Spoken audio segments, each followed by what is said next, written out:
Hoje a gente vai falar um pouco sobre as diversas formas de incorporação. Você sabe o que é incorporação? Bom, nas matrizes africanas nós temos uma incorporação mais característica, que é a ideia de um transe, algo que possui o seu corpo de espontânea vontade, guiando e controlando, como assumindo os seus processos psicomotores. Assumindo. Ou seja, dentro de diversos processos religiosos, em diversas vertentes, temos a incorporação como um principal aspecto de vivência. O que é isso?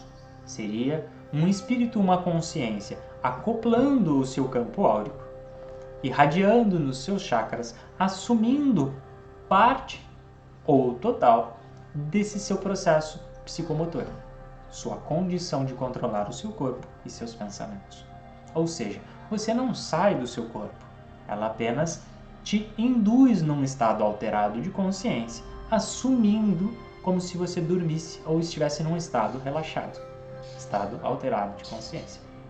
Então ela assume em níveis diferentes o seu mental e o seu controle físico. Isso seria, de certa forma, o ápice do processo da incorporação, a busca pela incorporação e inconsciência, onde muitos explicam como se você saísse do seu corpo e onde você não tem recordação nenhuma. Mas muito além disso, existem outros níveis?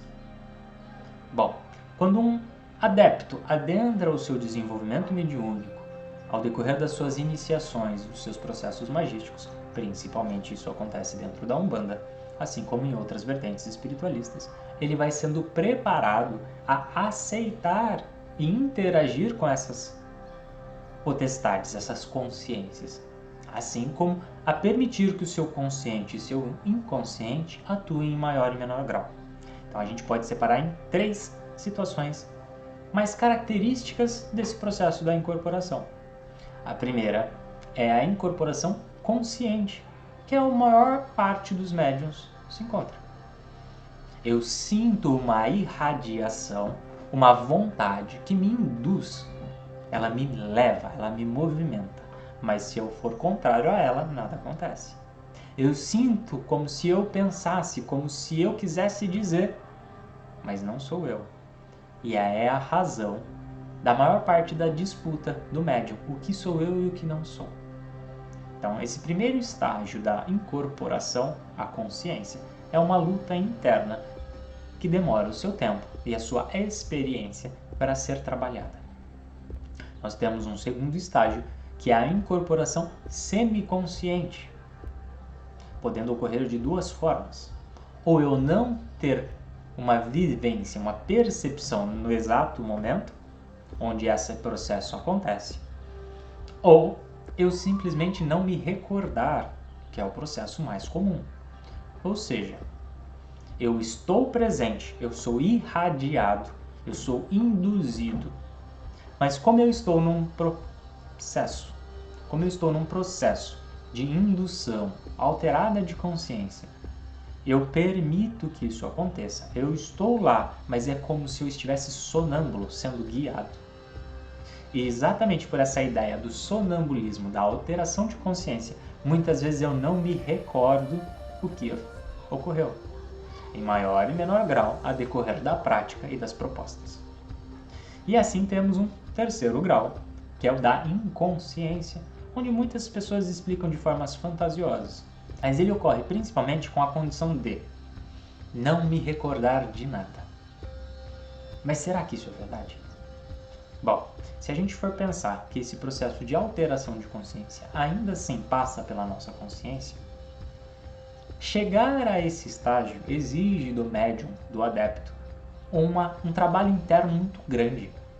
Então, ele estava lá, ele teve controle em maior e menor grau, mas ele cedeu. E à medida que ele cede, que ele permite, que ele se afiniza e compreende as práticas que ele vivencia, ele permite que isso aconteça de uma forma mais natural, não tendo assim desejo de se lembrar. Então, a mediunidade inconsciente mais comum atualmente é: eu estou aqui, estou presente, mas eu não me importo.